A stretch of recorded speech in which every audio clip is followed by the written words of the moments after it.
Então, essa era Vargas corresponde de 1930 a 1945, né? É a fase da história brasileira em que Getúlio Vargas governou o país.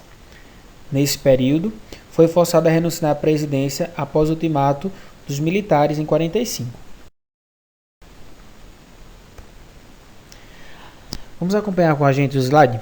A Era Vargas foi um período iniciado em 1930, logo após a Revolução, que foi uma aula anterior. A gente falou um pouco de como foi essa Revolução, como foi o final da República Velha, né? Aquela quebra de braço entre a política do café com leite. Finalizada em 1945 com a deposição de Getúlio Vargas. Nesse período da história brasileira, o poder esteve centrado em Getúlio Vargas, que assumiu como presidente do Brasil após o movimento de depor Washington Luiz da presidência. Então a gente chamou até de golpe, né? A gente tem historiadores, a gente tem essa preocupação de tirar esse nome Revolução, porque até então Washington Luiz foi eleito democraticamente, né? Mesmo a gente sabendo que existiam aquelas eleições fraudulentas. Mas Getúlio vai se apoiar aí com os militares para a tomada do poder.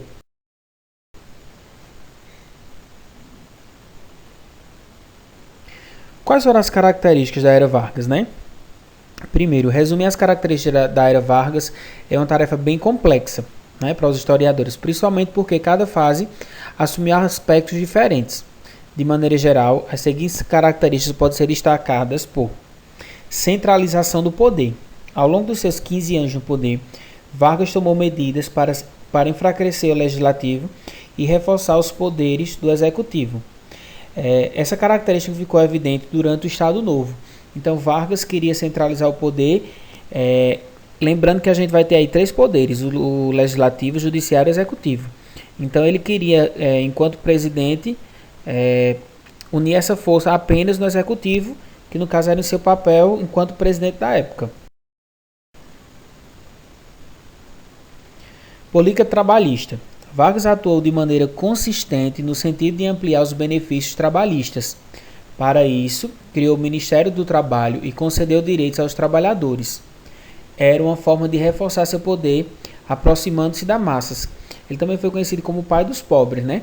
Então, através dessas políticas populistas, dessas ações bastante que se integrava à massa, boa parte da população gostava muito dele. Então, ele foi um governo bastante louvável pela época, porque até mesmo ele usava dos mecanismos do governo federal para se perpetuar no poder.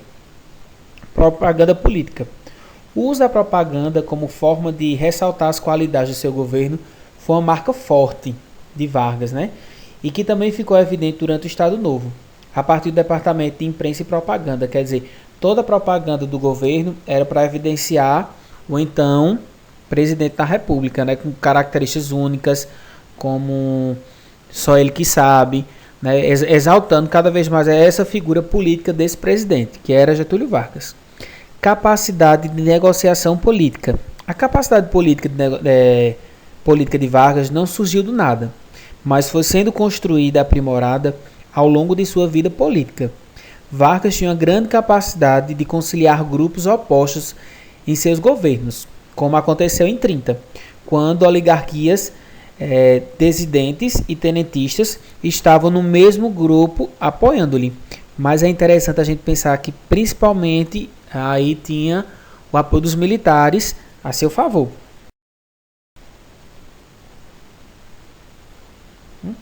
A postura de Vargas no poder do Brasil durante esse período pode ser também relacionado com o populismo, como eu já falei, né?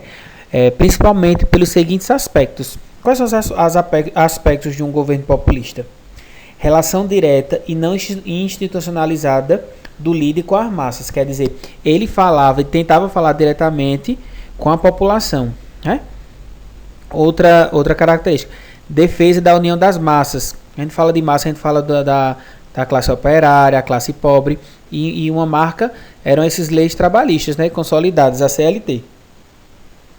Liderança baseada no carisma. Então ele era bem carismático, ele sabia se comunicar com a população. Nessa época também foi criada a Voz do Brasil, que era a maneira de Vargas, né, a era do rádio, de chegar a todas as casas e só divulgar as coisas boas do seu governo. Ele não divulgava nada mal. né? Nada que deu errado, ele só falava o bom do governo, né? Sistema partidário frágil.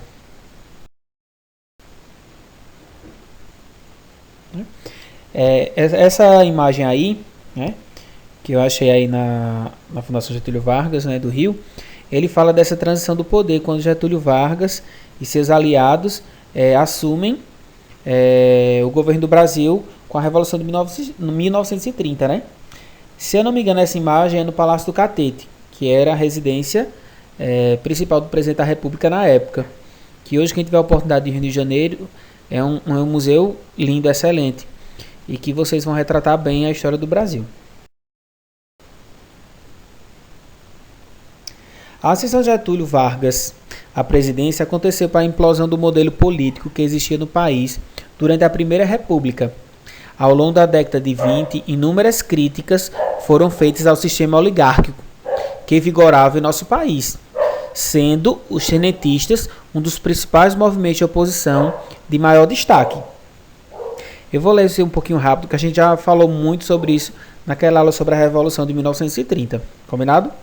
A implosão da Primeira República concretizou-se de fato durante a eleição de 1930.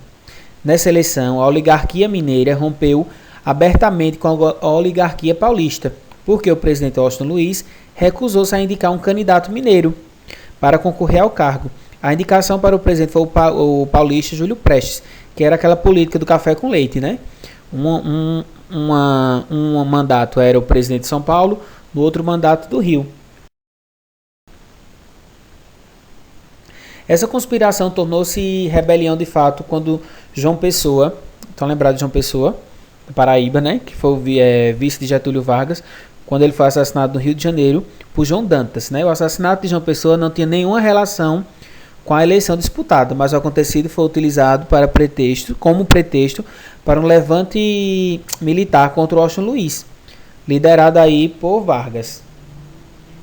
É isso? A revolta iniciou-se em 3 de outubro de 1930 e estendeu-se por 3 semanas. No dia 24 de outubro de 30, o presidente Washington Luiz foi deposto da presidência.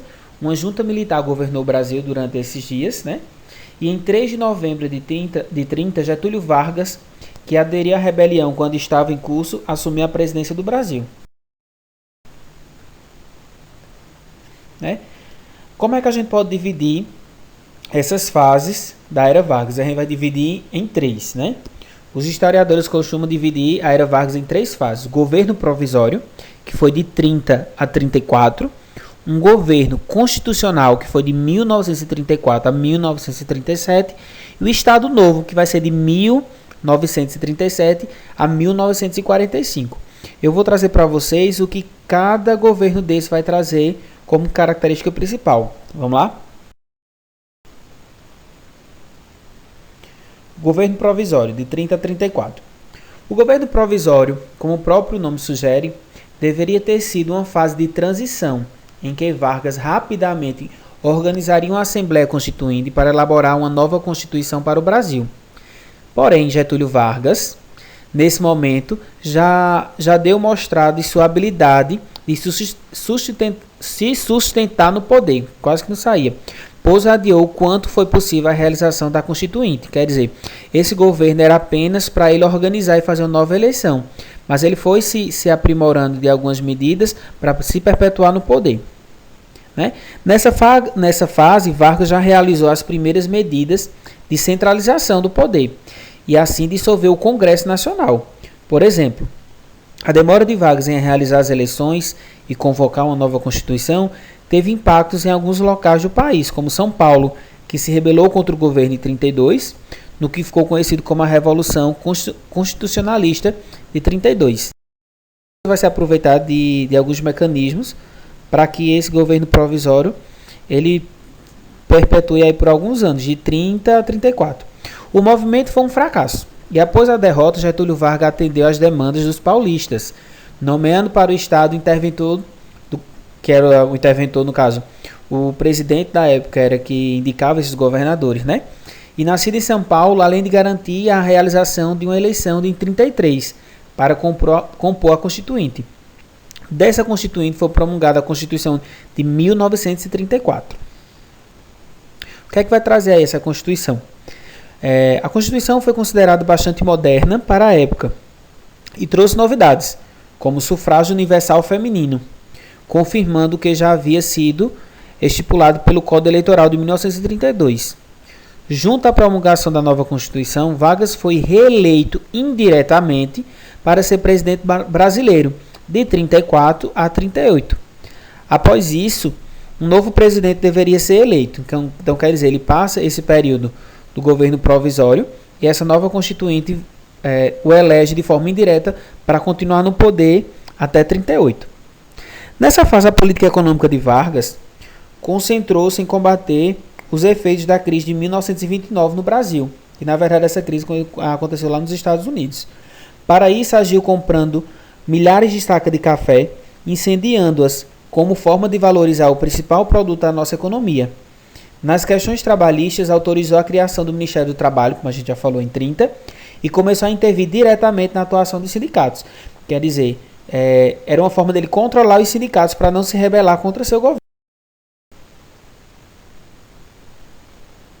Aí a gente vai para o governo constitucional, o qual Vargas consegue ser eleito de forma indireta. Nessa fase, o governo de Vargas, em teoria, estendeu-se até 38, pois o presidente não poderia concorrer à reeleição. No entanto, a política brasileira como um todo, o próprio Vargas, inclusive, caminhava com a radicalização. Assim surgiram novos grupos que expressavam essa radicalização do nosso país. A Ação Integralista, AIB, grupo de extrema direita, que surgiu em São Paulo em 32, esse grupo possui inspiração ao fascismo italiano. Interessante esse fascismo, né, que a gente fala tanto, agora a gente está ouvindo tanto nas redes sociais.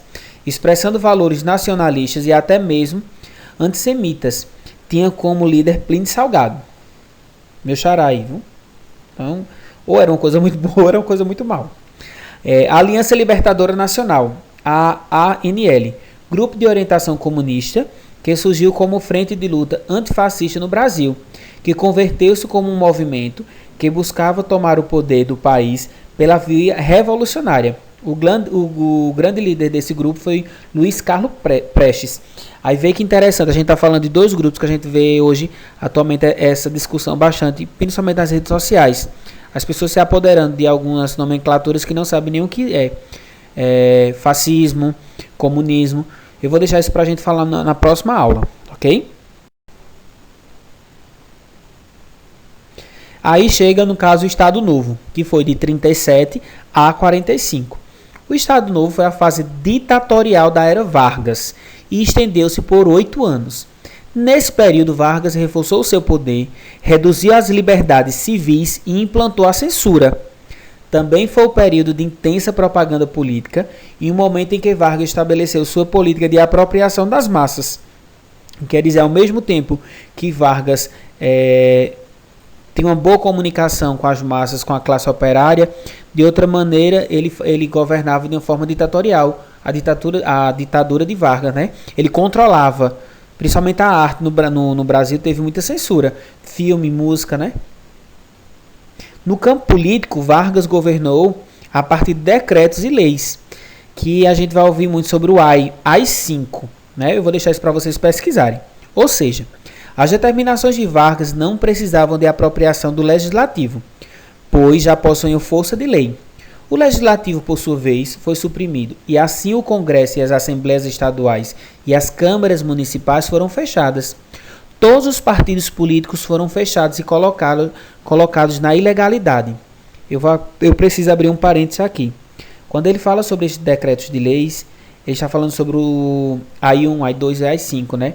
E a gente viu em algumas reportagens agora no Brasil, algumas pessoas defendendo o AI-5. E é bom a gente pensar um pouco e refletir o que era isso, né? Eram decretos que o presidente ele ditava de como ia ser feito e não precisava passar pelo legislativo, né? De ser aprovado ou não. Então, será que isso é uma forma de governo legal? Né? Será que é esse modelo que a gente quer? O que é que a gente está precisando? O que então é contra? O que é a democracia, ao contrário aí da ditadura? A gente precisa refletir um pouco sobre isso. A censura. A censura instituída ficou a cargo do Departamento de Imprensa e Propaganda, aquela mesmo que controlava a propaganda do governo, né, de tudo perfeito, tudo bom, é o responsável, é o mito da época, né? Ele também era responsável por controlar tudo que fosse contra o governo. Responsável por censurar as opiniões contrárias ao governo e produzir a propaganda que ressalta o regime e o líder. Para fazer a propaganda do governo, foi criado um jornal diário no rádio chamado A Hora do Brasil, que eu já falei, né? Então, vamos refletir um pouco. Será que em todo momento tudo que eu falo estou certo? Será que eu não preciso de outra pessoa para dizer a que ponto a aula de Plínio está bom, Plínio poderia fazer de tal maneira, né? Será que até que ponto eu tenho que defender uma ditadura, uma intervenção militar? Por que a gente não está defendendo a democracia, que é o livre-arbítrio, no caso da livre expressão? Eu posso falar, eu posso contestar, né? Isso já ficou há muito tempo, quando o aluno não podia, por exemplo, contestar o professor, não podia contestar uma aula, não podia contestar uma prova, e hoje os alunos têm isso, né? Ele pode falar, ele pode questionar, ele pode dizer se ele pode ter errado, o professor não. Então a gente precisa defender cada vez mais a democracia. Durante esse período também se destacou a política trabalhista, destacando-se a criação do salário mínimo, né, e a consolidação das leis de trabalho, que foi a CLT. Os sindicatos passaram ao controle do Estado. Então, a mesma maneira que ele dava todas essas leis trabalhistas, era uma maneira dele controlar esses sindicatos para não se rebelarem contra o governo de Getúlio Vargas. A participação brasileira na Segunda Guerra e o destaque desse projeto político autoritário enfraqueceram o Estado Novo perante a sociedade. Assim, demandas como novas eleições começaram a acontecer. Pressionado, Vargas decretou para o fim de 1945 a realização da eleição presidencial. E em outubro desse mesmo ano foi deposto do poder pelos militares. Esse aí, Segunda Guerra, eu vou deixar essa atividade, vocês bem curiosos, para a próxima semana. Eu tenho certeza que vocês vão gostar muito da atividade que a gente irá fazer.